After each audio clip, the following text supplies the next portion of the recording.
Hello and welcome to another episode of Athletics for Life podcast. We're your hosts, CD Johnson and Jeff Copes.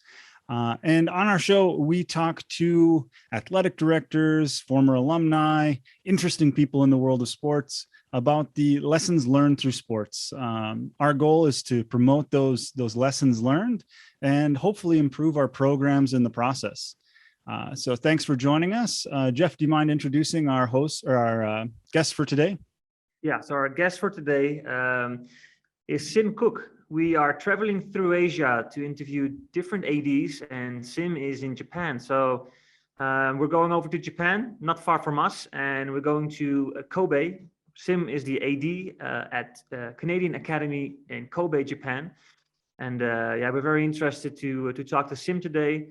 He's been sharing a few bits and pieces with me via email. It's an interesting place to work in Japan. It's a bit different than he worked before.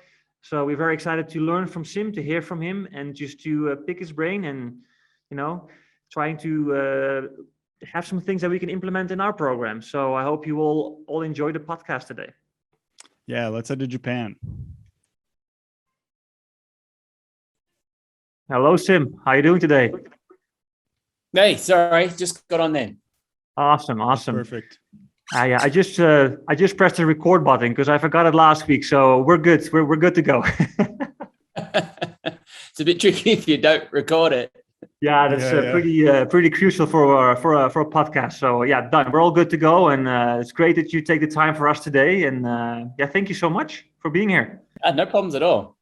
That's awesome. All right, Yeah, Sim, to kick it off, why don't you just spend a little bit and tell us who you are, where you're from, and how you got to the Canadian Academy.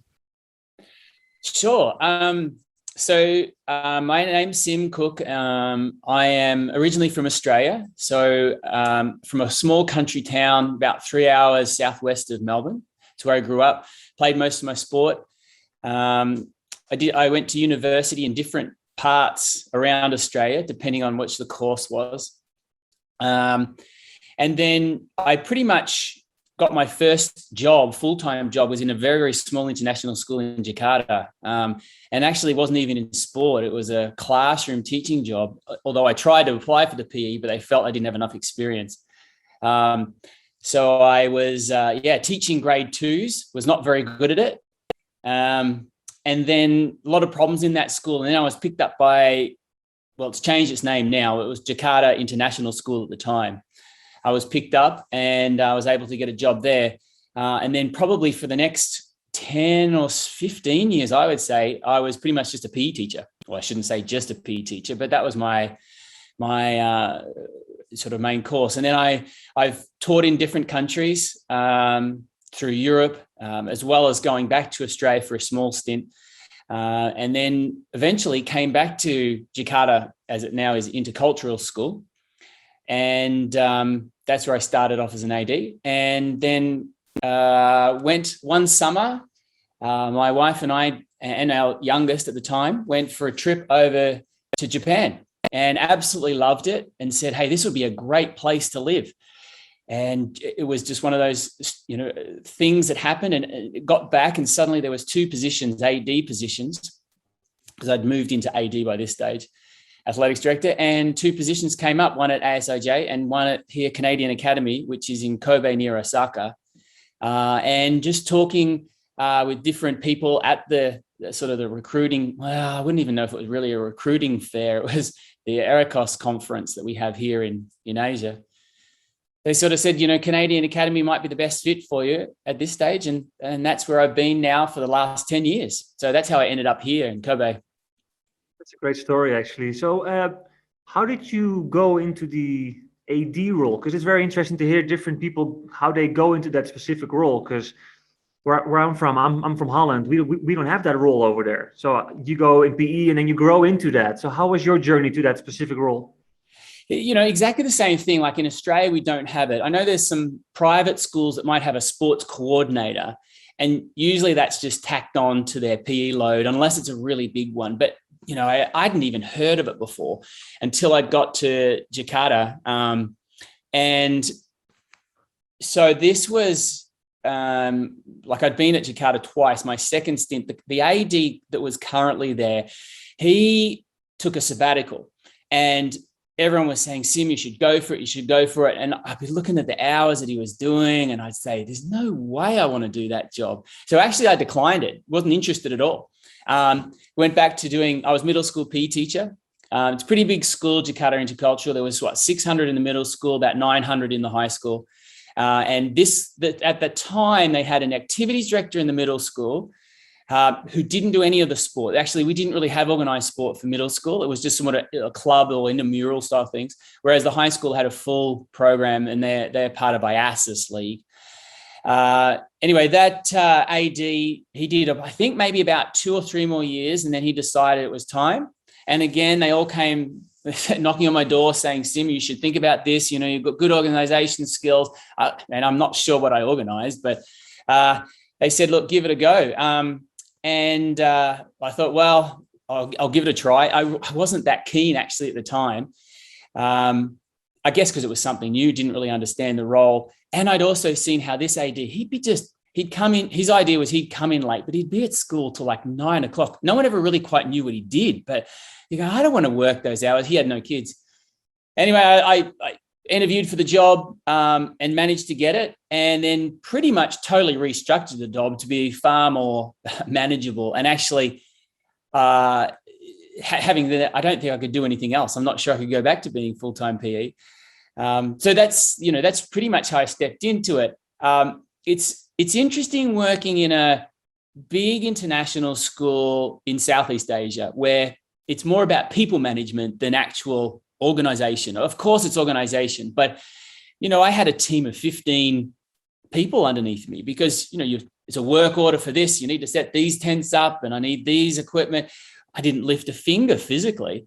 It was all work orders, whereas that is, I know we're going to talk about it probably later, but that is completely different to here in Japan, completely. So anyway, that's how I ended up being an AD.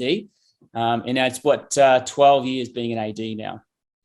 Yeah, that kind of that leads perfectly into my next question. I'm curious because this season we're doing a series called Athletic Directors in Asia, and just trying to, hit every country in Asia if we can, or as many as possible.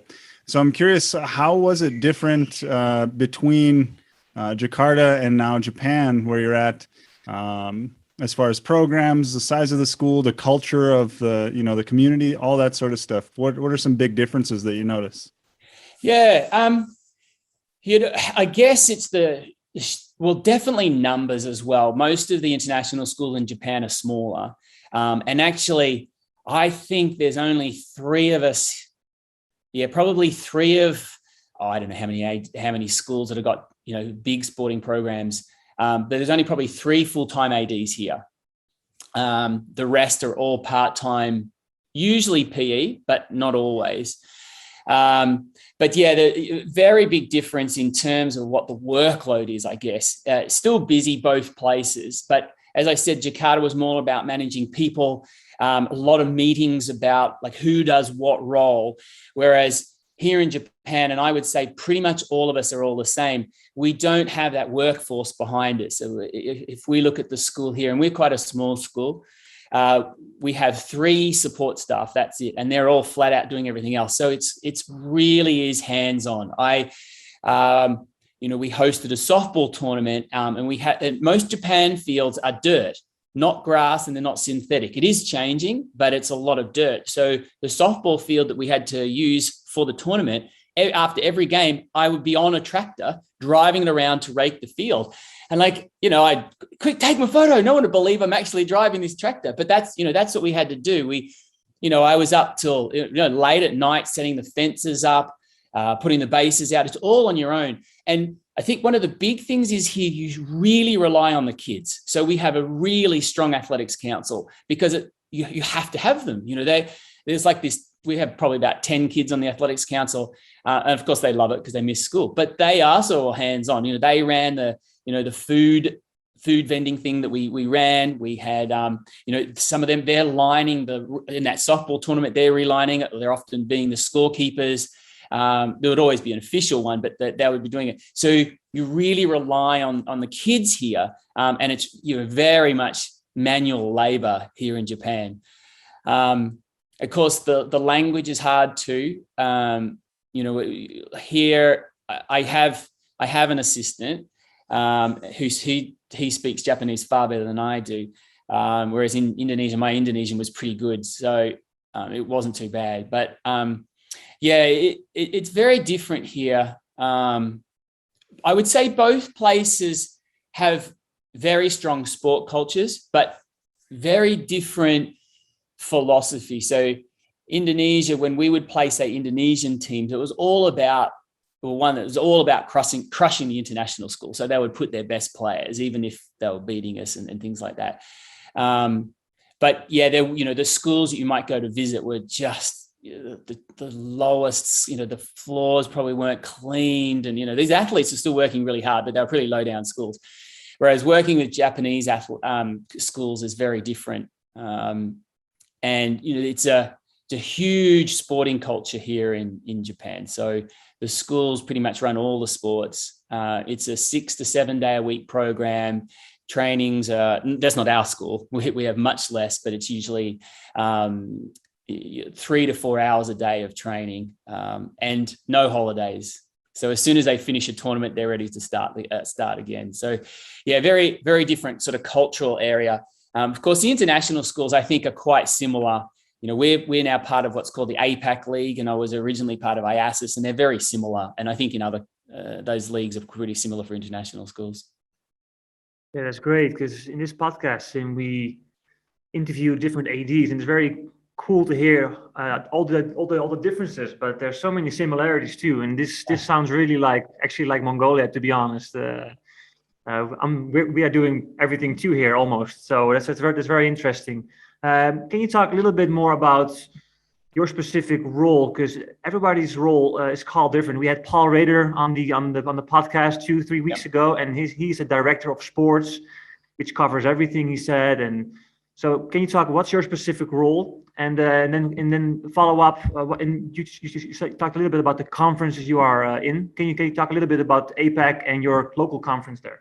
Yeah, sure. So if I go back to Jakarta, that first one, that was straight athletics. If it was to do with sport, that was me. Anything outside of that we had an activities director as well. So very clear, very specific. Here, I'm everything.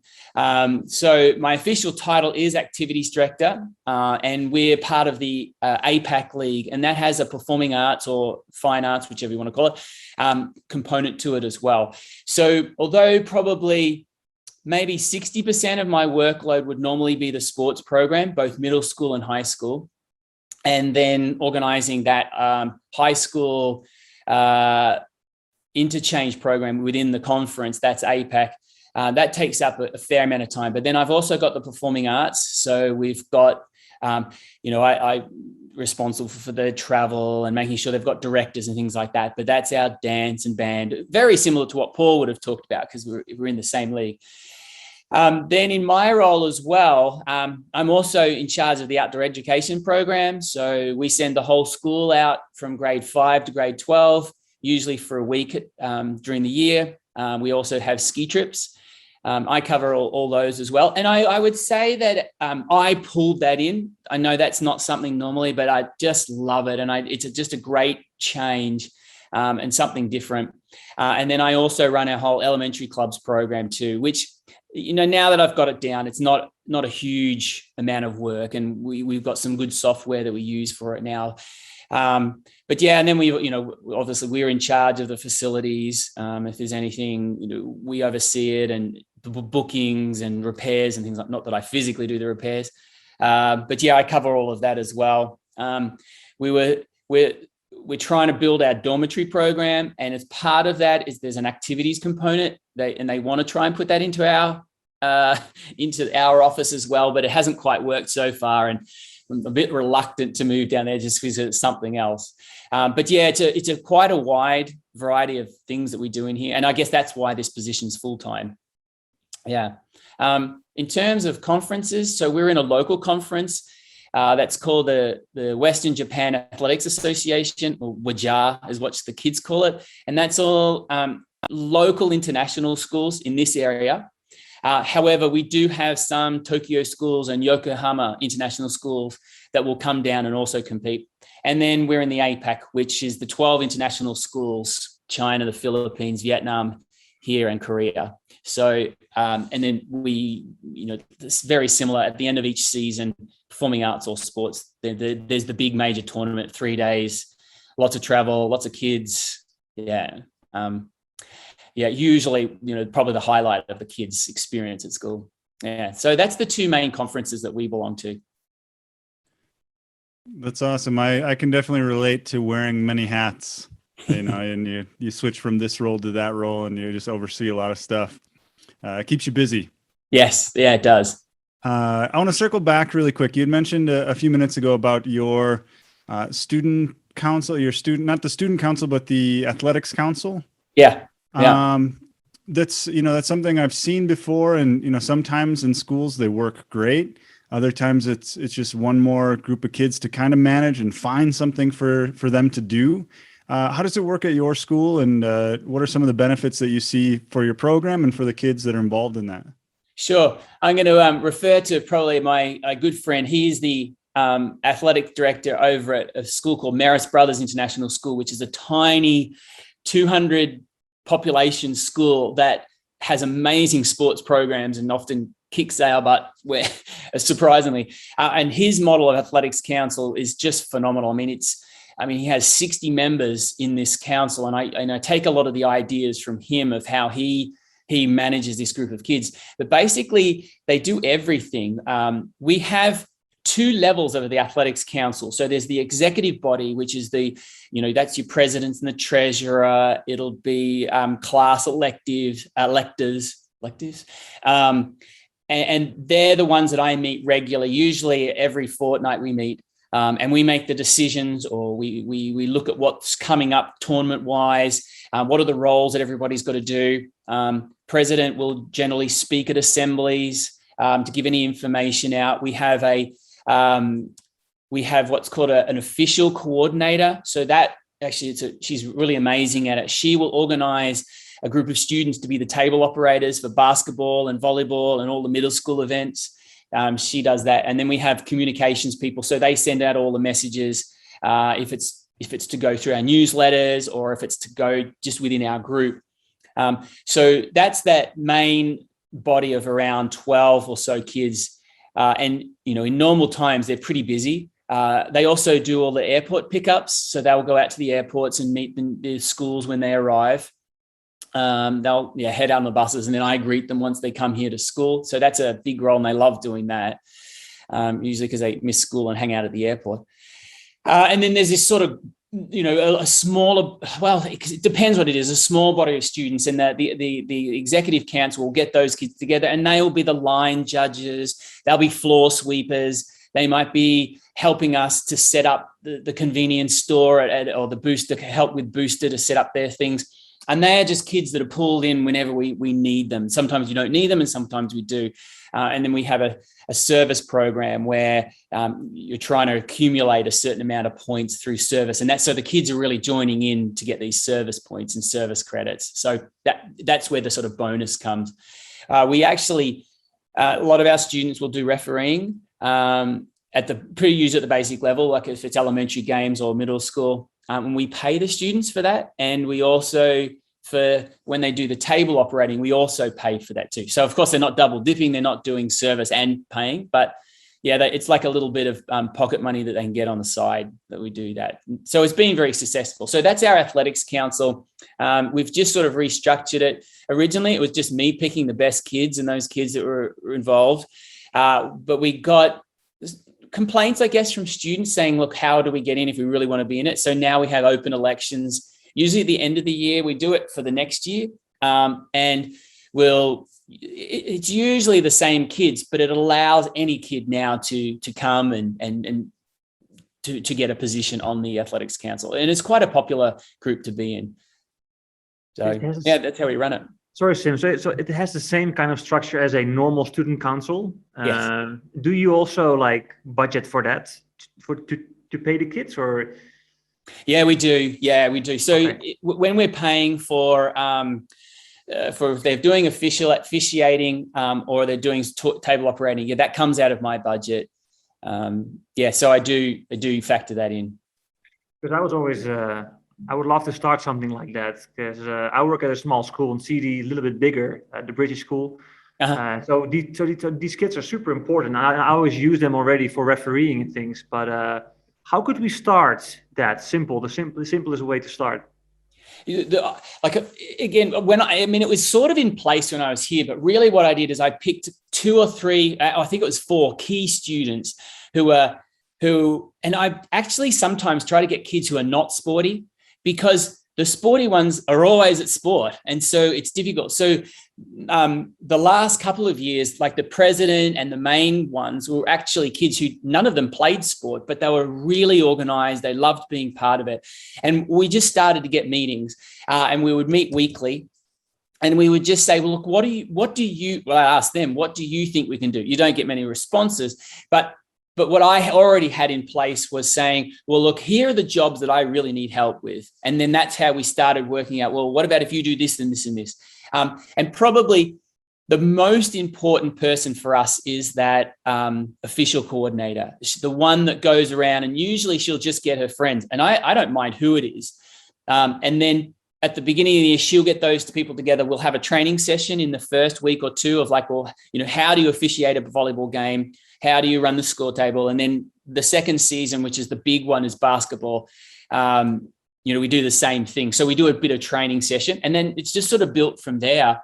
And then we would also do, awards evening. I've tried everything. And in the schools that I've worked, they've never been very popular. No parents will turn up.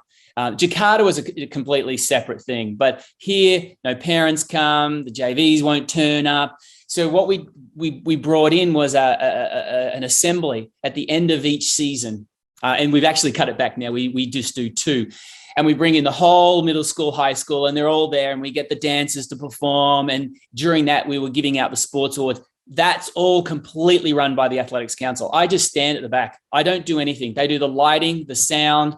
The president does the presentations. We don't let coaches talk. We used to, but they'll talk too long and no one was really interested. So they have to send me a short paragraph. The kids read all that and they do an amazing job with it. And each time I'm just blown away with what these kids put together. And so that's probably their big highlight that they do. And then of course we do t-shirts and hoodies and things that are just specifically for that group. So it's quite popular. We have a service fair and there's always a big line of kids signing up to want to be on Athletics Council. So. Well, that's awesome, because I've got some students who are, they're not very sporty, or at least they don't think they are, but they want to be around and they want to be involved. And so, I'm trying to have some kind of student managers, but I would like to, grow that into something a little bit more official for them, just even for their resumes for, I was on the Athletics Council, or, I was the president of an Athletics Council, rather than, I showed up to football practice and took some pictures once in a while, So I'm definitely looking for some ways to grow that. My concern with starting something this year, or like really trying to get something off the ground, is with COVID specifically, we've had to shut down. Normally we would have a bunch of friendlies, we'd have a bunch of games, throughout the age levels, and this year we're hopeful that we can have anything, and we've kind of condensed everything down into just one tournament. And even that's a question mark whether we can have it. So I'm curious, how has COVID affected your school with regards to stuff that your activities council can do, but then also just your athletic program as a whole? Yeah, sure. I mean, it's been so frustrating. And, I've questioned whether my job will continue to exist multiple times, just because, you're in and out. I would say that we've been very, very lucky here, that we only shut down right at the beginning. And since then we haven't shut down as a school. But in terms of the athletics program, it's been in and out, depending on, often it's just what the admin think. There are not guidelines. There are protocols set by our local prefecture. And I think as an AD, what's frustrated me is that the school makes its own decision on what they feel, rather than look, either just go with what the protocols are, and then, you know, different parts of international schools, different parts of Japan, and everyone's doing their own thing. Whereas, you know, I look back in Australia, although they're frustrated with it, but it's just like everybody stops or everybody starts. It's very clear. So, you know, we had an occasion where, the other thing too, I got to say is that, so we'll stop all our athletics programs, but every single Japanese school that surrounds us are all doing full on. We've got rugby and soccer and no masks and nothing. And our kids aren't allowed to do anything. So our kids get so frustrated with it. And then we just had this complete surprise where our first time, the prefecture finally said, no after school activities. We need to have a break for 2 weeks. We want to just get it under control. Our numbers have been going up again. And so they issued a document that says no sports. Our school said, we're okay. And so we're still running sports and the Japanese schools aren't. I get why. We're so much more stricter here with our protocols, and we're wearing masks. For all sports, we still wear masks. And we weren't allowed to do cross country just because the kids just run in too big of clumps all the time. But yeah, it has affected us quite a lot. You know, all the trips are off. There's no travel within Japan.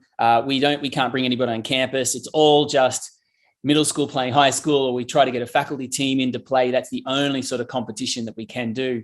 And, you know, we've got, as most schools, you're going to have a group of high school students who will go 4 years and never had a conference experience. They won't even have a local conference experience. And I just think it's so sad to hear that. I mean, I know we can't do anything about it.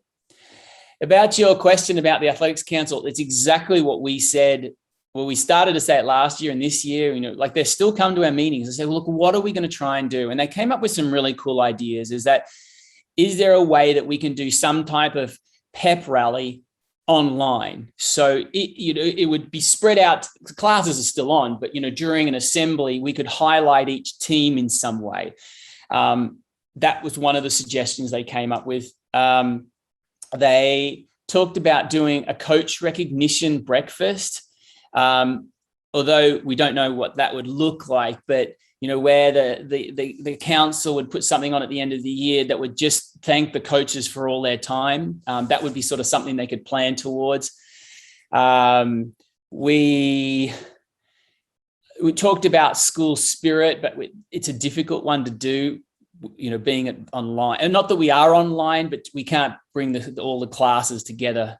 But it has been difficult. And you know, sometimes our meetings last like 10 minutes. It's like, okay, you know, we've got a couple of games, but yeah, that's all. It has been challenging to try and keep them motivated and being part of it, but they still keep coming and they still want to be part of it. So, I mean, that's a good thing. No one's dropped out or said, oh, look, I don't want to do it anymore. So you're all in school right now? Yes. And the classes run as normal with the protocols in place, right? If I'm correct. That's right. So we have all plastic dividers in the classrooms and in the cafeteria. And then Japan is a mask community anyway. Like even in normal times, they wear masks if someone's got a cold or anything. So that's actually no issue here. Everybody's masked up morning to night. Yeah.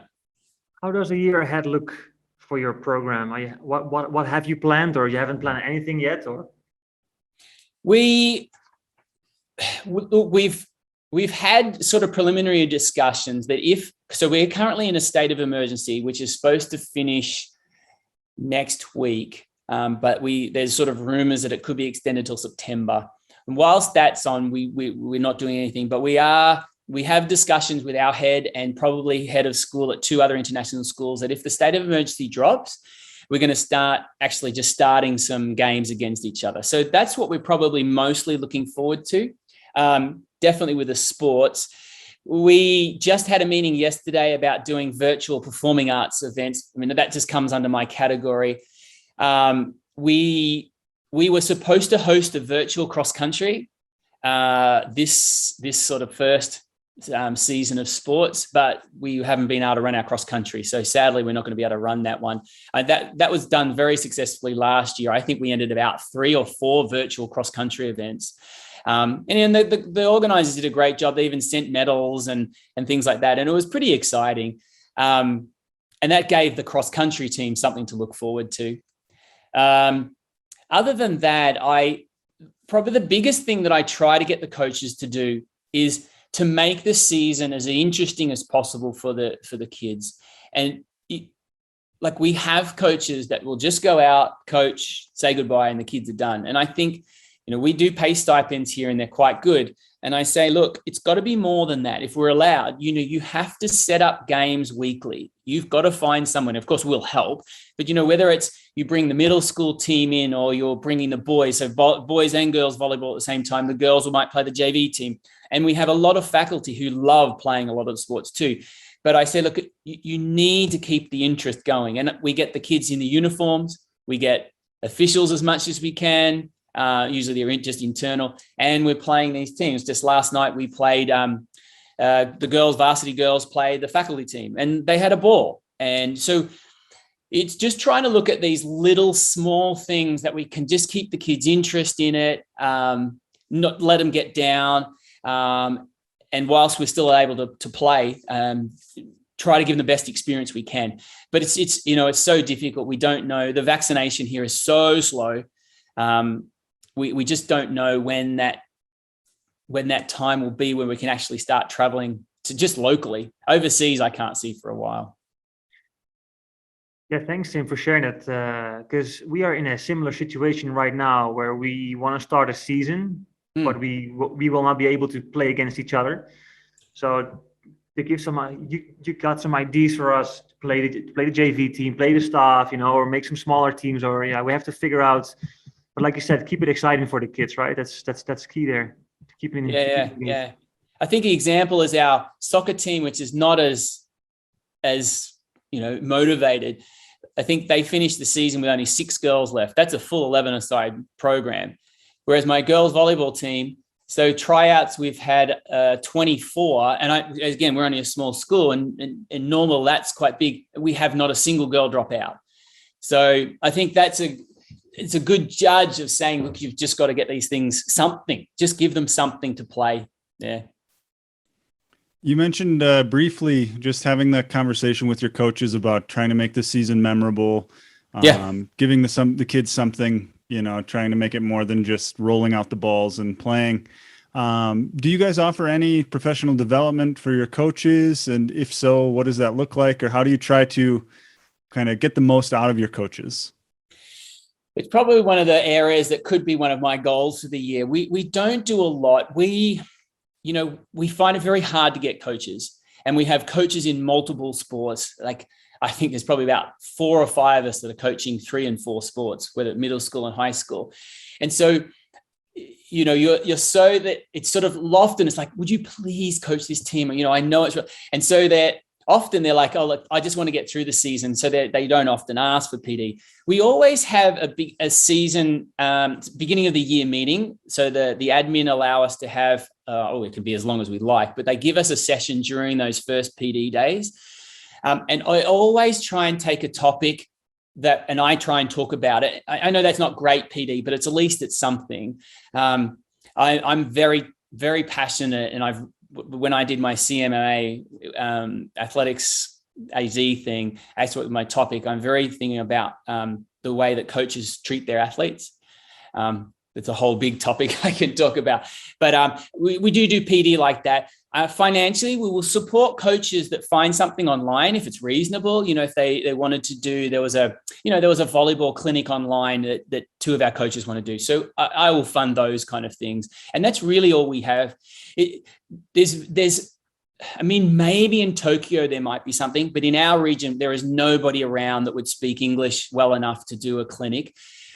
Often what it had been in the best is we go to Japanese schools just to lift the level of our own tournaments, and often we'd be crushed. I went to a volleyball game and we got 1 point in 3 sets. They gave it But my girls were great about it. They just loved seeing how it was. And it was great to see how those other teams pick up some drills, pick up some tips. It's a very sort of traditional. There's no problems in having one kid bump the ball in a line of 30 kids and you do that activity for 30 minutes. That there's no problems in that in the Japanese sort of system, but I guess you've got to fill out 3 hours. So that's the way they do it.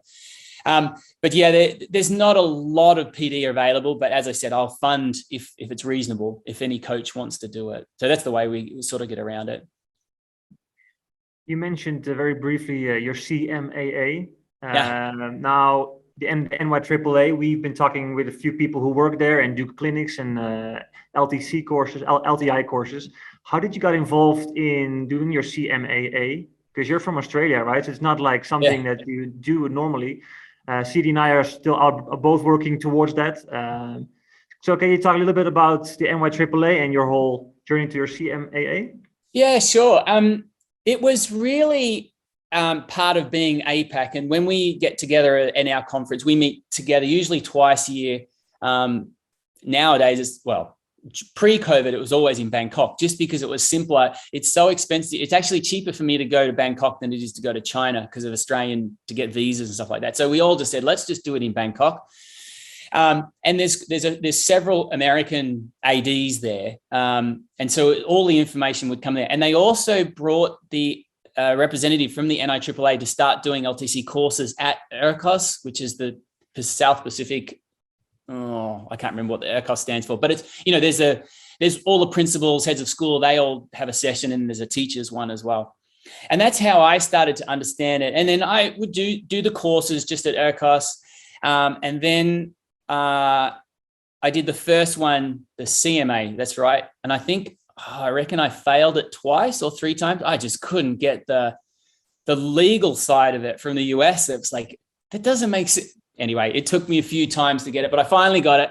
And then I thought, as I said, I'm quite passionate about coach behavior and the way that coaches treat their athletes. And so that's what I decided to do my CMMA on. And I came up with a model that actually I've presented to at a few schools for coaches to use. It's usually in stressful situations that the coaches get worked up and start saying and yelling at kids. And that's what I did, developed a model and I've presented it. We use it here at CA. And that's how I ended up getting my CMAA qualification. I haven't got I know that they're developing an international one, I think too, at some point, but yeah, I'll see how I go. It adds up. And then of course I went to the conference in the US. Oh, that was so much fun. Oh, it was such an experience. Just everything is so big. Just the hotel was massive and there was so many people and lots of connections. And yeah, it was probably one of the highlight of it being an AD was being able to go to the annual conference there. Yeah, we had our fingers crossed we could go this year, CD, to Denver, but I don't think it's going to happen for us to leave the country and come back on time. The CAA, I understand the legal part from the US is something that is difficult. Yeah, it was. There was some really good takeaways. I think sometimes, like for an example, the whole equity between girls and boys. So that really, I'm always aware of it, but do you really do it? And that's something I took away from those courses is, are we giving the same opportunities to girls as we do to boys? As simple as, we've got a very passionate boys soccer coach and he'll always get new uniforms. Kids will pay for it, but they're all getting new ones. And then the girls are like, well, what are we getting? And so, it really helps with this understanding the balance and making sure that each team are getting equal as everybody else.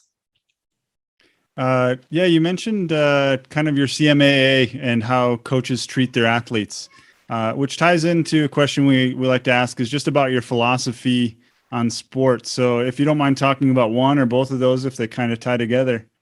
Yeah. And I sort of thought of 2 things that would make a big part of my philosophy. The first one is about inclusion and trying to make sure that every kid, whatever their level, has an opportunity. And I'm not saying it's at the varsity level and they get the opportunity to travel. There's some kids that are just not going to get that. But at least if the kid wants to have a go at the sport, I want to give them that opportunity. So at CA, we have a no-cut policy, and I think it's brilliant.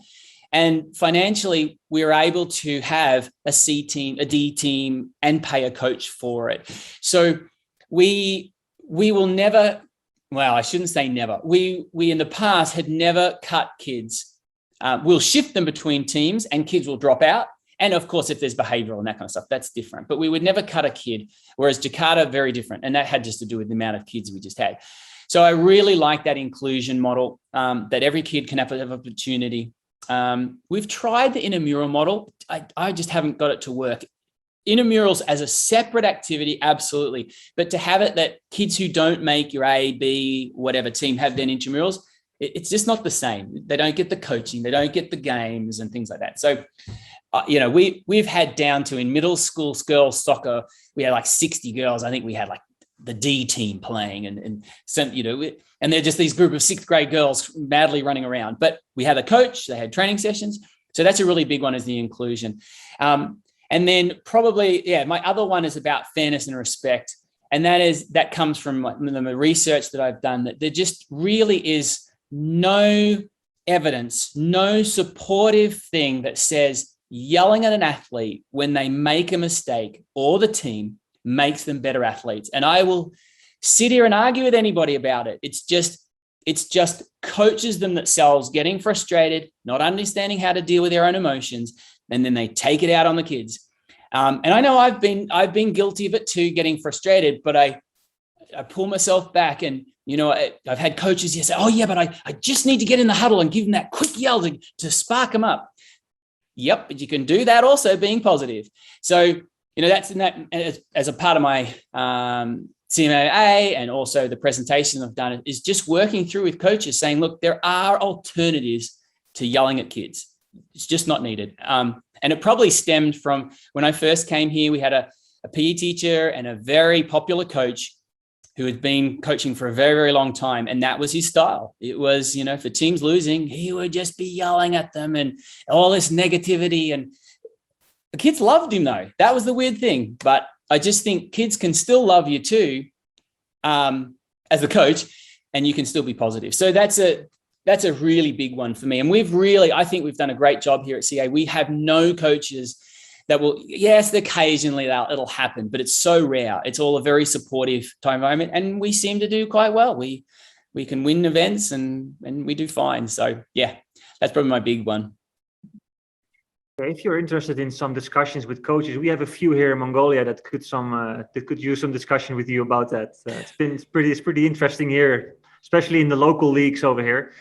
We've seen some very crazy stuff over here. But we're definitely on it with you. Yeah. And we have the same here with Japanese coaches. And I've actually walked out of a gym of a Japanese coach who was he was abusing these girls volleyballers, and they were doing nothing wrong. I would be happy to have one of those on my team. We'd probably win APAC with it. And I said, I never want to go back to that school. That's not what I want. And coaches have been known here to hit the athletes. It's getting better, and parents are starting to put up a bit of a complaint. But yeah, baseball here is an interesting one. If the team, as part of their bonding, as part of the thing, they all have to shave their heads. It's just what it's done. It's like, well, what if they don't want to do it? So that is a passionate one. Yeah, there's always a fine line between that sort of stuff where it's, it's fun as long as everyone wants to do it, and that's their kind of thing as a team, until somebody doesn't want to do it. Yeah, that's exactly right. Yeah, it can be hard to manage that line. Yeah. We used to. They have here a system of senior and junior athletes in the Japanese league, and the juniors look up to the seniors. Seniors don't have to do anything, but it's very manipulative and very aggressive. And we've had coaches in the past that try to implement that here, and it just doesn't work with international kids, international schools. And my philosophy is that we're a team. We're all going to set the nets up. We're all going to pick up all the balls. It's not the juniors or the freshmen doing all the work. So, I'm not a big all that hazing stuff, and doesn't happen here.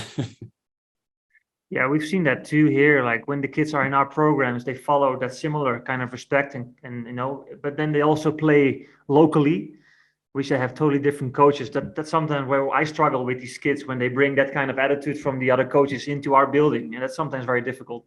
Yes, yeah, you're right. Yeah. You've been an AD for 12 years now, right? Yeah. What are some of the things you are most proud of, and maybe what's your biggest learning experience over those 12 years? Yeah, I was trying to think of things that I'm most proud of. If I could be a bit selfish, I would say that the volleyball program that I've built up, now part of it is I'm the coach, but we've built it up to be a very popular, very competitive. As I said, we're one of the small schools and we've won twice the APAC League.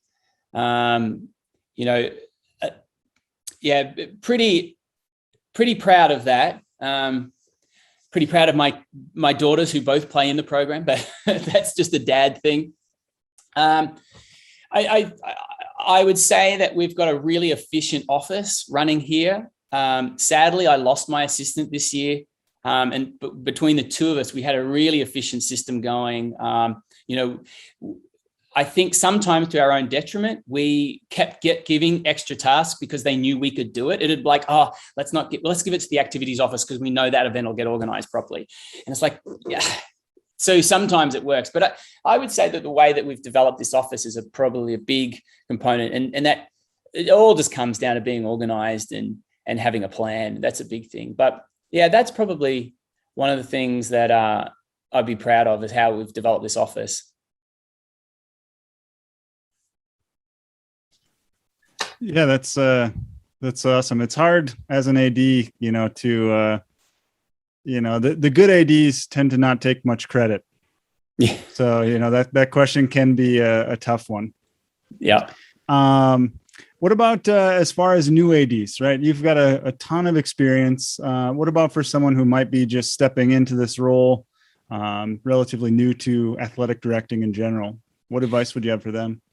Yeah, I think the most important thing is you must be organized. I remember there's an AD, we're going back a long time, he was in Southeast Asia, and he was the nicest guy. And that's how he got by, because you would go, and we went to a tournament and the tennis courts weren't booked. We're like, what do we do? So we spent all morning waiting until they could find tennis courts. It's such a big thing. And whatever your system is, whether you're writing on sticky notes, whether you're writing on lists, or you're using specific programs, you just have to be organized and think about everything that you've got coming up. So if you've got a tournament, what are all the things that will happen, could happen, might happen? And so having these checklists and being organized is a super huge one. My other thing too is to have a plan. And this is not necessarily for an event. Of course, you'd have a plan, but what I always recommend to people is, if you want something done, or if you want to have funding, you got to come with a plan to start with.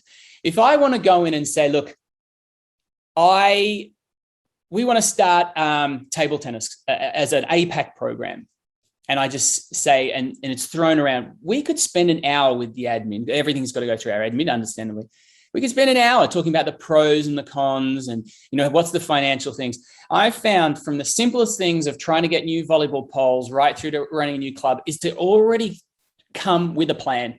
And so I would go in and I'd say, look, this is how much it's going to cost. This is the kids who we're going to target. This is what we're going to do. This is the training. Here it is. Here's anyone got any questions? And then from there, we can start, changing it around, working it so that it works for everybody. But if you don't come with that plan, we waste so much time. And I see this in departmental meetings. People waste so much time because that initial plan's not there. I'm happy to change it, but unless you've got that original plan, you just waste everybody's time. So I'd say being organized, number one, and then that next step of when you're trying to get things done, new or anything like that, come with a plan or come already prepared. Great. Those are some great tips. I think for us, like younger ADs, like getting better in your job is like being able to delegate things too. Like I struggle with that a lot in the beginning, and you're doing everything yourself right now. You're driving around and making the fields and the fences up. But like delegating is so important, and being able to do that and trust these people that they do their job. But that's so difficult too.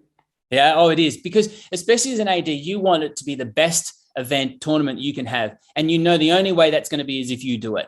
But you just physically don't have the time, or it's just exhausting. You know, at some point I just had to give up, and I said, I've got to get maintenance here to do it. I can't lift this stuff anymore. So you're right. Delegation's a big one too.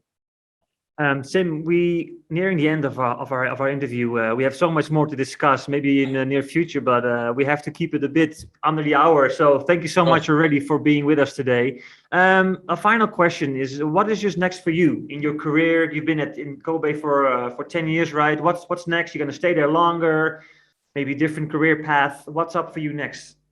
Yeah, it's a good question. I guess like most ADs, we're looking forward to trying to get back to some type of normalcy, you know, whether we're getting, you know, events back on, that's not much in our control.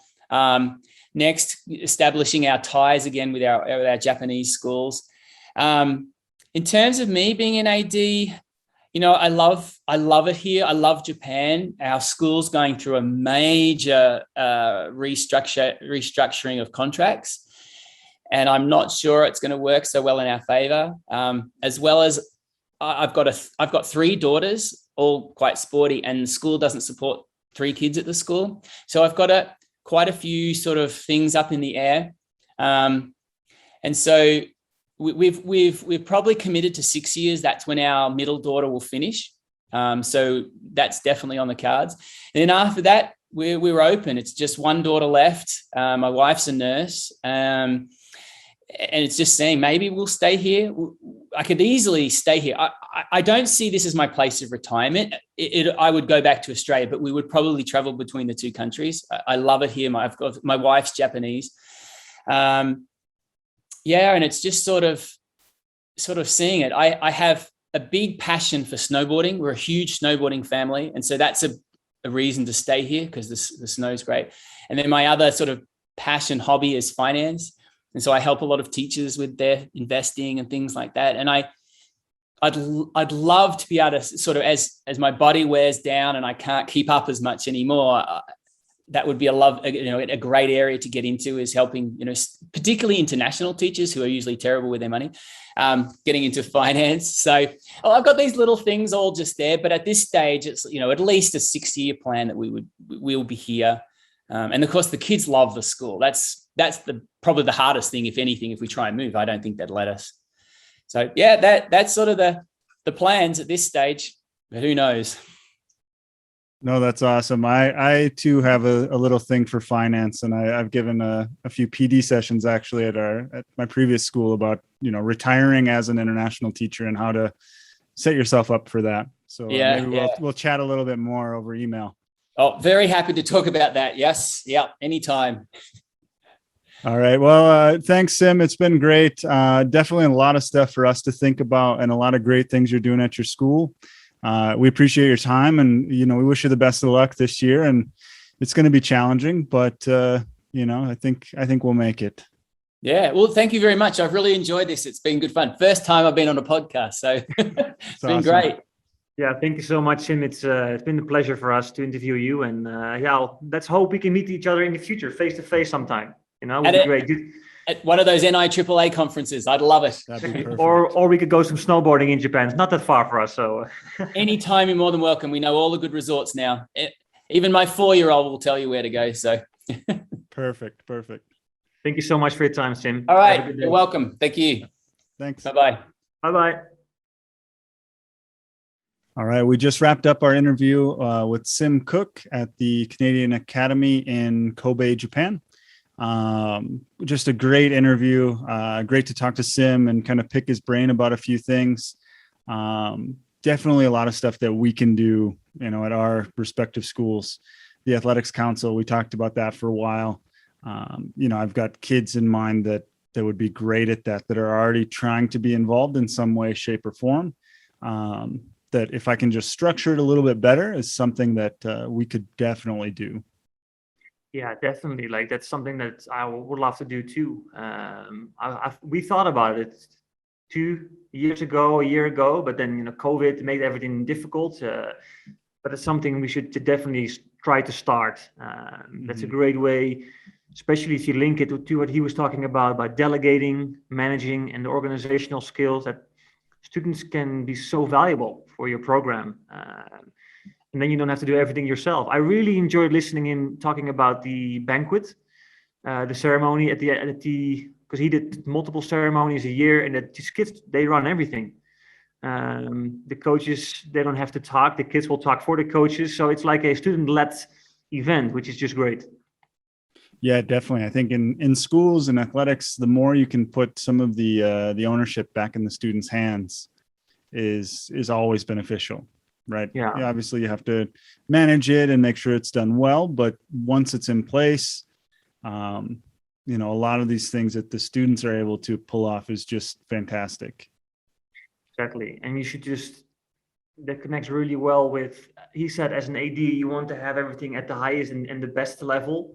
But sometimes, you have to step down a little bit. And if the kids run it, it's already amazing, If you run it yourself, it could be flashier or better PowerPoints or whatever it is. But if the kids run it, you should trust those kids a little bit more. So I'm definitely something I'm going to look into. I really enjoyed him talking about the programs and how he has worked around COVID, what he did within his in his program right now is different games, stuff, or different kids playing against the JV. That's something that we are, figuring out right now. What are we doing if we cannot play against each other? So he gave some great tips there. Yeah, and that was nice too. I think you and I have talked a lot off air just about some of the frustrations we're having with COVID and what are we going to do? How are we going to, make it meaningful for our kids? And, just to talk to Sim, and it's the same there, right? He's kind of bummed that he can't give his kids these opportunities. And there's kids that could go for 4 years without having a tournament, even a local tournament. We're in the same boat. So, yeah. It was nice to see him. He was very positive about what they are doing and what they're able to accomplish. So I think that's something that we've got to take away from that too, is just, do the best we can in-house. And if we can compete, we'll compete with other schools. But if we can't, then hopefully we've made some memorable moments in a teachers versus students game or a JV versus varsity game, something like that. So. Yeah, trying finding small things, we've been talking about, he said it too, but T-shirts or sweaters or something that they can remember from that time. That's great stuff. Very energetic, easy to talk to. It's great. We've never met him before. You just send an email and then he shows up on the podcast and you're learning something. I think for us, that's very valuable. But for all the ADs out there, just, get in contact with each other and just share. I really enjoyed also that he talked about the no-cut policy and how he structures that. Now you have to have a bigger kind of school to fill up the other teams. I think it's I've tried it, but our school is a bit too small to fill up a JV team. We struggle with that sometimes, but that's a very interesting structure. And that's great to hear. Mm-hmm. No, definitely. All in all, a great interview. And thanks again, Sim, for coming on. Any other athletic directors that are maybe listening and have some unique thing that you do at your school or just something that you'd like to chat with us about, we'd love to hear. So please don't hesitate to contact us below and we can try to find a date to get you on the podcast and pick your brain a little bit. And also if you're an athlete or maybe even a parent or anybody who's just happens to be interested in lessons learned through sport, don't forget to like and subscribe down below. So that way you can just keep up with us as we share more and more of these podcasts. Yeah, definitely, everybody. Thank you for watching. And let's see where we go next, CD. See where the flight takes us, We'll see. Sounds good. Awesome. Thank you, everyone. Bye-bye.